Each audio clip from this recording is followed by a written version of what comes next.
The corridors of Windsor Castle were silent that Tuesday morning. Too silent. Thomas Bennet had walked these halls for 11 years as a royal guard. Kenny knew when something felt wrong. His boots echoed against the stone floors as he made his rounds. The early sunlight filtered through the tall windows, casting long shadows across the paintings of kings and queens who had watched over these walls for centuries. Thomas paused near the Queen Consort's private chambers. A door stood slightly ajar unusual, given the strict protocols. He glanced at his watch. 6:45 in the morning. The household staff wouldn't arrive for another hour. He should have walked past. Protocol said the private rooms were off limits, unless specifically summoned. But something pulled at him. A feeling. The kind his late mother used to call a knowing. Thomas stepped closer. The door creaked softly as he pushed it open. Inside, the dressing room was exactly what you'd expect from royalty rows of gowns. Shelves of shoes arranged by color, jewelry cases that probably cost more than his annual salary, everything perfectly organized. Everything in its place, except for one thing. A garment bag lay crumpled on the floor near the back of the wardrobe. Not hung properly. Not folded. Just ... discarded. In a room where everything had its precise location, this was as loud as a scream. Thomas knew he should leave. Report it to his supervisor. Follow the chain of command. But his feet carried him forward anyway. He knelt beside the bag. The fabric was heavy, expensive. His fingers found the zipper and he hesitated. This was someone's private property. Someone very important. Someone who could have him. It's dismissed with a single word. But that feeling wouldn't let go. The zipper made a soft sound as he pulled it down. The fabric inside caught the morning light, and Thomas's breath stopped in his throat. He recognized it immediately. Everyone in Britain would recognize it. The white silk. The gold embroidery. The delicate lace that had taken craftsmen months to create. He'd stood guard during the coronation. He'd seen this exact robe on television, watched as Princess Charlotte wore it with such grace and dignity for a 9-year-old child. This was Princess Charlotte's coronation robe. But why was it here? In Queen Consort Camilla's private wardrobe? Crumpled in a bag like forgotten laundry? Thomas's mind raced through possibilities. Perhaps it was being stored here temporarily. Perhaps there was a perfectly reasonable explanation. Perhaps he was about to make the biggest mistake of his career by even questioning this. He heard footsteps in the corridor outside. Quick, purposeful footsteps. Someone was coming. Thomas's training kicked in. He carefully zipped the bag back up, placed it exactly as he'd found it, and stood. His heart hammered against his ribs. Sweat formed on his palms despite the cool morning air. The footsteps grew louder, closer. He moved toward the door, trying to look casual, trying to think of an excuse for why he'd be in this room. His mind went blank. The footsteps stopped. Right outside the door, Thomas held his breath, waiting to see who would appear. Waiting to see if his 11-year career was about to end. Waiting to discover if this strange discovery would remain his secret, or if everything was about to change. The figure who appeared in the doorway wasn't who Thomas expected. Margaret Holloway, the Queen Consort's senior dresser, stood frozen in the entrance. Her face went pale as her eyes moved from Thomas to the wardrobe behind him. For a moment, neither of them spoke. The air between them felt thick, heavy with unasked questions. "Mr. Bennet," Margaret finally said, her voice barely above a whisper. "You're on your rounds early." Door was open, Thomas replied, keeping his tone neutral, professional. "I was checking for security concerns." Margaret's eyes flickered to the crumpled garment bag. She'd seen it. She knew that he'd seen it. "I see," she said slowly. "And did you find any concerns?" This was the moment. Thomas could lie. Could pretend he'd noticed nothing. Could walk away and forget what he'd seen. It would be the smart choice. The safe choice. But something in Margaret's expression stopped him. She didn't look angry or defensive. She looked afraid. "Miss Holloway," Thomas said carefully, "I need to ask you something. That bag on the floor? You shouldn't have seen that." Margaret interrupted, stepping into the room and closing the door behind her. Her hands were shaking. No one should have seen that. What's going on? Margaret pressed her fingers to her temples. For a woman who'd worked in royal service for nearly 30 years, who dressed queens and princesses with unwavering composure, she looked completely undone. It's complicated, she said finally. More complicated than you can imagine. Try me. Margaret walked past him to the wardrobe. She stood over the garment bag, staring down at it like it was a sleeping serpent that might strike at any moment. 3 days ago, she began. I was preparing Her Majesty's wardrobe for the upcoming state visit. Organizing, cataloging, ensuring everything was in order. And I found ... She gestured to the bag. Princess Charlotte's coronation robe, hidden in the back of the wardrobe, behind gowns that haven't been worn in months, as if someone wanted it out of sight but couldn't quite bring themselves to get rid of it completely. Thomas felt his pulse quicken. You're saying the Queen Consort took it? I'm saying I found it here. I'm saying I don't know how it got here. I'm saying Margaret's voice cracked. I'm saying I've been terrified for 3 days about what to do. Who to tell? Whether to tell anyone at all. You have to report this, Thomas said. This isn't some misplaced scarf. This is a royal coronation garment. It belongs to a child. The king's granddaughter? You think I don't know that? Margaret's eyes were wet now. But do you understand what happens if I report this? The scandal? The investigation? The questions about whether I'm lying? Whether I planted it myself? Whether I'm trying to damage the Queen Consort's reputation? Thomas hadn't considered that angle. In the royal household, accusations flowed downhill. A dresser accusing the Queen Consort of theft would be seen as either delusional or malicious. Maybe both. So what have you been doing? Thomas asked. Waiting, hoping, praying that someone else would discover it, that there would be an innocent explanation, that it would somehow resolve itself. Margaret laughed bitterly. Stupid, I know. But when you've served the royal family for 3 decades, you learn that sometimes the best action is no action at all. Thomas looked at the garment bag again. He thought about Princess Charlotte.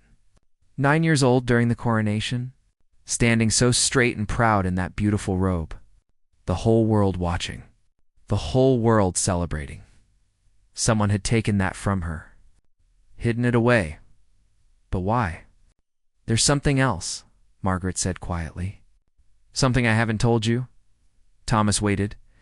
This isn't the first thing that's gone missing. Over the past 6 months, small items have disappeared from Princess Charlotte's wardrobe. A brooch, a pair of gloves, a hair ribbon she wore to an official engagement. Nothing major enough to cause alarm, nothing that would prompt a full investigation, but enough to make me wonder. Wonder what? Margaret met his eyes. Wonder if someone in this household is obsessed with that little girl. Wonder if taking her coronation robe was just the latest escalation. Wonder her voice dropped to barely a whisper. What might come next? Thomas felt a chill run through him despite the warmth of the room. You think Princess Charlotte might be in danger? I don't know what to think anymore, Margaret said, sinking into a nearby chair. But I know this feels wrong. All of it feels wrong. Thomas's training as a security officer kicked into high gear. If there was even a possibility that a member of the royal family was at risk, protocol demanded immediate action. But this situation was tangled in complications that went far beyond standard security procedures. We need to examine the robe, Thomas said. Look for evidence. Anything that might tell us how it got here or who moved it? Margaret nodded slowly. Together, they carefully removed the robe from its bag. In the morning light, it was even more stunning than Thomas remembered. The silk seemed to glow. The gold thread caught every ray of sun. This was more than clothing. This was history, art, a symbol of everything the royal family represented, and someone had treated it like garbage. Thomas noticed something as Margaret laid the robe across the ottoman. Look at this, he said, pointing to the hem. Several small stains marked the pristine white fabric. Brown, reddish, like dirt or mud, Margaret said. Those are mud stains. They both stared at the marks. The coronation had taken place in May, indoors, in Westminster Abbey, There was no mud anywhere near that ceremony. This robe has been worn, Thomas said slowly. Since the coronation, someone took it and wore it outside. Margaret's face had gone from pale to gray. Oh my God, what? Last month, there was an incident. Princess Charlotte mentioned to her mother that she'd seen someone in the gardens wearing what looked like her coronation robe. Catherine thought she was confused. Children sometimes have vivid imaginations. They assumed Charlotte had dreamed it, or was remembering the ceremony itself. Thomas felt his stomach drop. Someone wore this robe in front of Princess Charlotte, intentionally. They wanted her to see. The implications were staggering. This wasn't simple theft. This was something darker. Something psychological. Someone was playing a game with a 9-year-old girl, and that game had been escalating for months. We have to tell someone, Thomas said firmly. Right now. This has gone far beyond missing brooches and ribbons. Margaret stood, wringing her hands. But who? If we go to the wrong person, if word gets out before we have proof, if the door opened, both Thomas and Margaret spun around. Thomas's hand instinctively moved toward his radio. Ready to call for backup, Catherine, Princess of Wales, stood in the doorway. Her eyes moved from Thomas to Margaret to the coronation robe spread across the ottoman. Her expression shifted from confusion to recognition to something Thomas couldn't quite read. I heard voices, Catherine said quietly. I came to investigate. She stepped into the room, closing the door behind her. That's my daughter's robe, Your Royal Highness, Margaret began, curtsying automatically. I can explain, please do, Catherine said. Her voice was calm, but Thomas could hear the steel underneath. This was a mother who'd just discovered something involving her child. Royalty or not, that made her dangerous in a very particular way. Thomas and Margaret explained everything. The discovery. The mud stains. The previous missing items. Princess Charlotte's sighting in the garden. Catherine listened without interrupting, her face growing more composed with each revelation. Too composed, when they finished, she walked to the window and stared out at the gardens below. The morning sun illuminated her profile. She looked like the portraits of her that hung in galleries around the world, delicate, poised, untouchable. But her hands gripped the window frame so tightly her knuckles had turned white. I should have listened to Charlotte, Catherine said finally. She told me what she saw. She was frightened, and I told her it was just her imagination. She turned back to face them. What kind of mother doesn't believe her own daughter? Your Royal Highness, you had no reason to think Margaret started. I had every reason, Catherine cut her off. There have been other signs. Small things. Charlotte's behavior changing. Her reluctance to be alone in certain parts of the castle. Her nightmares. I attributed it to stress from public duties. From growing up in the spotlight, I was wrong. Thomas watched the princess's face transform. The composed mask was slipping. Underneath was rage. Pure, protective, maternal rage.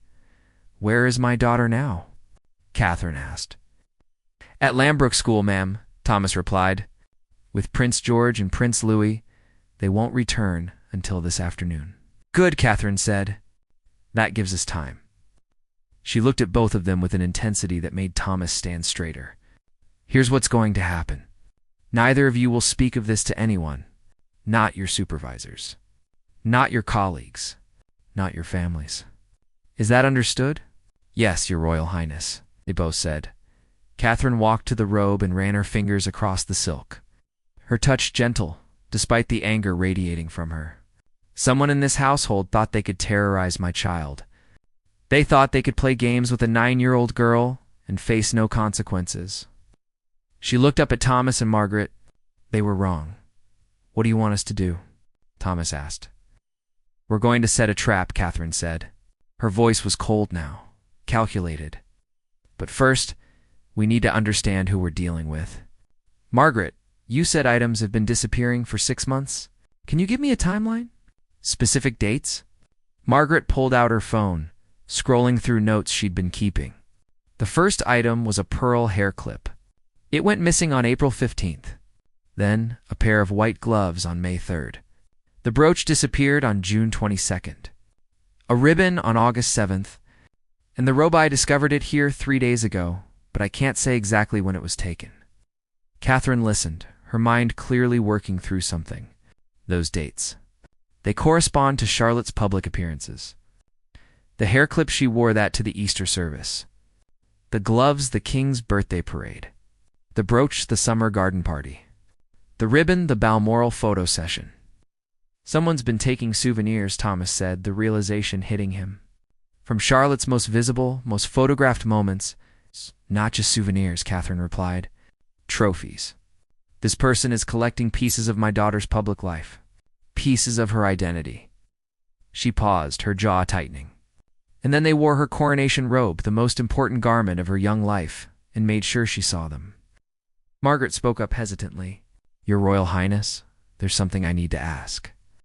Something I've been afraid to even think about. Ask it. Why was the robe in this room? In the Queen Consort's private wardrobe?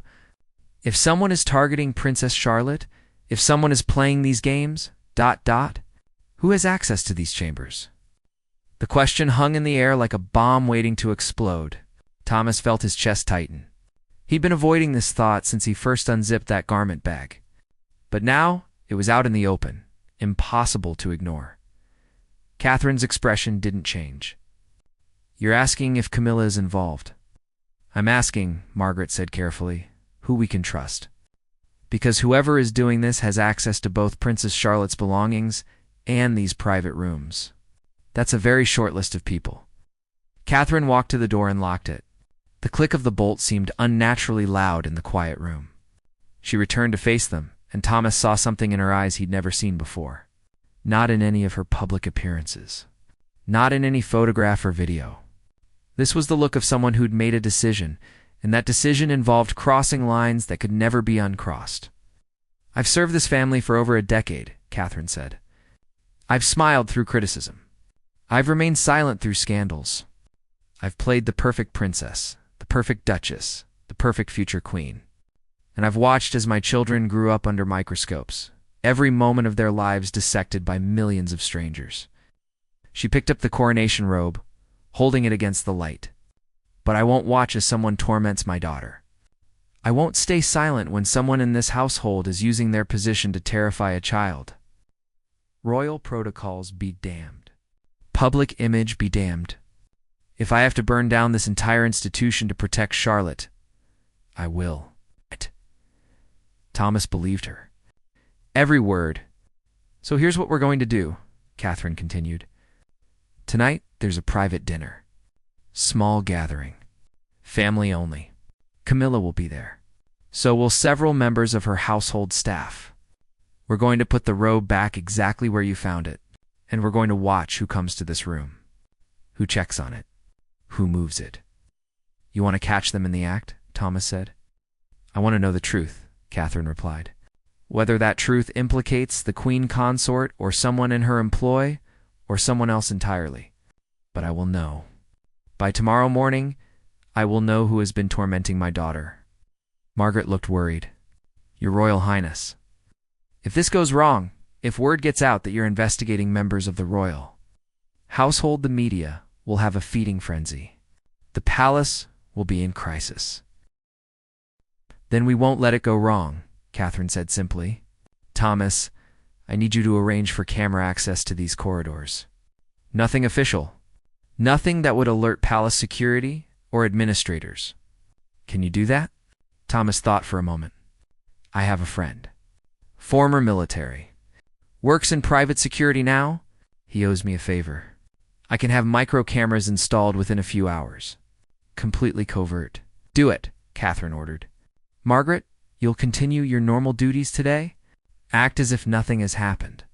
If anyone asks about this morning, tell them you were preparing the wardrobe for the state visit. Nothing more. Yes, Your Royal Highness. Catherine turned to Thomas. And you're going to help me coordinate this operation. I need someone I can trust. Someone who's not entangled in palace politics. Someone who cares more about protecting a child than protecting reputations. You can count on me, Thomas said. By that evening, everything was in place. Thomas's friend had installed 3 tiny cameras in the corridor outside Camilla's chambers. They were invisible to the casual observer, hidden in light fixtures and crown molding. The feeds ran to a secure tablet that Thomas Festasio kept in his possession. Catherine had arranged for the private family dinner to run longer than usual. The king, Camilla, Prince William, and several other family members would be occupied in the state dining room until at least 10 o'clock.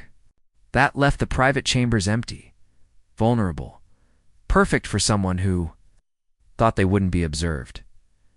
Thomas sat in a small security office, watching the camera feeds. Margaret was with him, too nervous to go home, too invested to walk away now. Catherine had excused herself from dinner early, claiming a headache.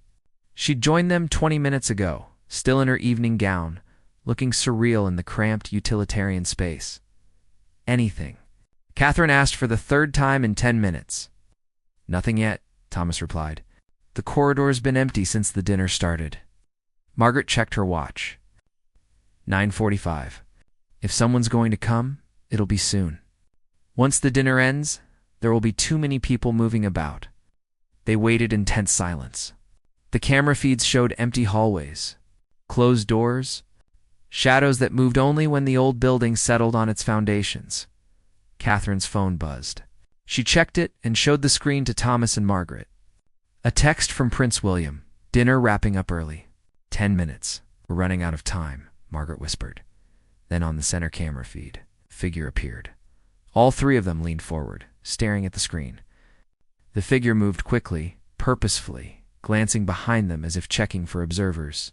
They wore staff clothing, dark slacks, white shirt, the standard uniform of household employees. But their face was obscured by the angle of the camera. The figure reached Camilla's chamber door and produced a key. They unlocked it smoothly, clearly familiar with the lock. The door opened, and they slipped inside. Did you see who that was? Catherine demanded. Not clearly, Thomas said, his fingers already working the tablet controls, trying to enhance the image. But they had authorized access. That was a staff key. How long does it take to reach that corridor from here? Catherine asked. 3 minutes. Maybe 2 if we run. Then we go. Now? Thomas grabbed his radio, but Catherine put her hand on his arm. No backup. Not yet. We don't know who we can trust. We do this ourselves.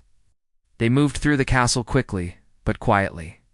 Catherine had kicked off her heels, running in stocking feet across ancient stones. Margaret struggled to keep up, her breath coming in short gasps. Thomas led the way, his security training guiding them through the fastest route. They reached the corridor in exactly 2 minutes. The door to Camilla's chambers was still closed. No sound came from inside. Thomas held up his hand, signaling them to wait. He moved to the door, listening. Fabric rustling, footsteps, the soft sound of a zipper. He looked at Catherine. She nodded. Thomas opened the door. The woman standing in front of the wardrobe spun around, the garment bag in her hands. Her face went white, not with fear. With rage, Julia Margaret breathed. Julia Pemberton, Camilla's junior dresser. 28 years old, she'd been with the household for 3 years. Thomas had seen her dozens of times. Always quiet, always efficient, always forgettable in that way. Good staff are trained to be. But the woman standing before them now wasn't forgettable. Her eyes were wild. Her hands clutched the garment bag like a lifeline. And on her face was an expression that made Thomas's blood run cold, a mixture of devotion and resentment, and something that looked uncomfortably close to love. Shouldn't be here, Julia said, her voice trembling. This is a private room. You're not allowed to put down the bag, Julia, Catherine said calmly. We know what you've been doing. You don't know anything, Julia spat. None of you do. You sit in your palaces and your castles, playing dress-up, pretending to be special. But she's the one who truly understands what it means to be royal. She's the one who deserves who? Catherine asked, though Thomas suspected she already knew the answer. Who are you talking about? Julia's expression shifted, became almost tender. Her Majesty, Queen Camilla. She's waited so long, endured so much. They hated her. The whole country hated her, called her a homewrecker, a villain. But she persevered. She earned her place. She deserves respect. She deserves, Julia's voice broke, she deserves to be remembered as a real queen, not overshadowed by a child wearing her dead grandmother's title. The pieces fell into place in Thomas's mind. You've been taking Charlotte's things? Not for yourself. For Camilla. To show them, Julia corrected, to show everyone that crowns and titles don't make you royal. Grace makes you royal. Dignity makes you royal. Suffering makes you royal. Not being born into the right family, not being pretty enough for the cameras. Not being young and perfect like she looked at Catherine with pure venom like you. Catherine took a step forward, and Thomas saw her hand tremble, but her voice remained steady. Does the queen consort know what you've been doing? She doesn't need to know, Julia said, clutching the garment bag tighter. I do this for her. I protect her legacy. I make sure people remember that she earned her place while others just inherited theirs by terrorizing a 9-year-old child. Catherine's voice rose slightly. By stealing her belongings? By wearing her coronation robe and letting her see you? You call that protection? Julia's face twisted. That little girl needs to understand what real sacrifice looks like. She needs to learn that being royal isn't about pretty dresses and photo opportunities. It's about enduring. About suffering.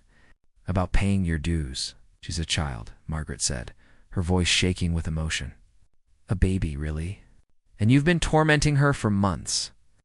I've been teaching her, Julia insisted. The same way Her Majesty was taught? Through hardship. Through humiliation. Through enough, Catherine said, and something in her tone made everyone in the room freeze. She didn't sound like the polished princess anymore.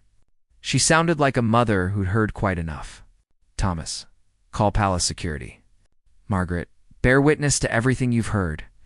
Julia Pemberton, you're going to come with us, and you're going to answer for what you've done. Julia's eyes darted toward the door, and Thomas moved to block it, but she didn't run. Instead, she sank onto the floor, still clutching the garment bag, and began to cry deep, wrenching sobs that echoed off the walls. I just wanted her to be remembered, Julia wept. I just wanted people to respect her. Is that so wrong? After everything she's been through? After all the years of being hated and mocked? You wanted to hurt my daughter to make yourself feel better about defending someone who never asked for your defense, Catherine said coldly. That's what you wanted, and now you'll face the consequences. Within minutes, palace security arrived. 2 senior officers Thomas trusted, along with the head of household staff. Julia was escorted away, still crying, still insisting she'd done nothing wrong. The garment bag was carefully collected as evidence. Catherine stood in the now empty chamber, staring at the place where the bag had been hidden. Thomas and Margaret waited quietly, unsure what to say or do. I need to see my daughter, Catherine finally said. I need to tell her that she was right, that what she saw was real, that she's safe now. She looked at Thomas and Margaret. Thank you, both of you. If you hadn't found that robe, if you hadn't had the courage to question what you'd seen, this might have continued for years. It might have escalated into something even worse. What will happen to Julia? Margaret asked quietly. That's not my decision, Catherine replied. But she'll be removed from royal service immediately. There will be a full investigation into how someone so unstable was allowed into such a position of trust. And there will be consequences for anyone who failed to notice the warning signs. She walked to the door, then paused and turned back. This stays between us. The official story will be that Julia Pemberton was dismissed for theft. The details, the psychological harassment of Princess Charlotte, or the obsession with Queen Camilla, all of it remain private. The media will never know. The public will never know. Charlotte will be spared that additional trauma. And the Queen Consort? Thomas asked. Does she know? Catherine's expression was unreadable. I'll speak with her personally. Tonight, she needs to understand what was done in her name, even if she didn't authorize it. She needs to know that someone's twisted loyalty nearly destroyed a child's sense of safety. As Catherine left, her footsteps echoing down the corridor, Thomas and Margaret remained in the chamber. The morning's discovery felt like it had happened weeks ago, not ours. Everything had changed in the span of a single day. "We did the right thing," Margaret said, but she sounded like she was trying to convince herself. "We did the only thing," Thomas replied. "When you see something wrong, you speak up, even if it's dangerous. Even if it costs you everything. That's what integrity means." Outside, the sun had set completely. Windsor Castle's ancient stones held the day's warmth, but the air was cooling. In the distance, Thomas could hear the sounds of evening staff preparing for the night shift, security making their rounds. The ordinary rhythms of a place that had stood for nearly 1,000 years. Somewhere in this vast castle, a 9-year-old girl would soon learn that the nightmares hadn't been her imagination, that she'd been right to be afraid, but also that her mother had fought for her, that people had stood up to protect her, that even in a world of protocols and hierarchy and ancient rules, sometimes justice still mattered more. Thomas thought about his mother again, about that knowing she used to mention. Maybe she'd been right. Maybe sometimes you just feel when something's wrong. And maybe, if you're brave enough, you do something about it. He picked up the tablet with the camera feeds, prepared to write his report to document everything that had happened. The truth would be recorded, even if it never became public. Even if most people would never know how close things had come to something much darker, because that's what truth was for. Not always for shouting from rooftops. Sometimes just for the quiet knowledge that, when it mattered most, good people did the right thing, and sometimes that had to be enough.